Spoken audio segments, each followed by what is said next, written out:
What's up, guys? We're back with another update. We'll start off with some more news on the Robert Whittaker and Paulo Costa situation. So a few days ago, Costa tweeted out some stuff basically saying that the fight wasn't finalized from his end. Robert Whittaker responded saying that Costa's probably trolling. Then Costa doubled down recently with some tweets. And now the UFC has come out and said that they're no longer on the UFC 284 card with Islam Makhachev and Volkanovski. They're not going to be fighting in Australia anymore. It was actually never finalized, according to Paulo Costa.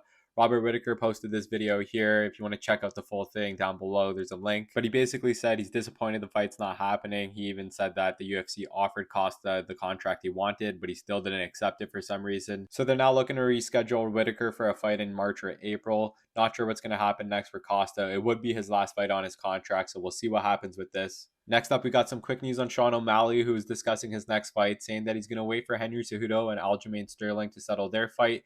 He wants that title shot next, so he's going to wait for them to settle it up. And he said he's just working on his wrestling in the meantime because he's probably going to need it against Sterling or Cejudo. Next up, we got some sad news on Tony Ferguson, who dropped out of the UFC lightweight rankings after more than 7 years. He first got in 2015 against the win against Gleison Tebow. But more recently, he's been on a 5-fight losing streak. Most recently lost to Nate Diaz. So the UFC's removed him from the rankings. Hopefully, they're not going to cut him and they give him a last retirement fight. Let me know what you guys think about this news. For our last update, we got Jiri Porchazka giving some more insight onto why he vacated the belt. Let's check out the quote.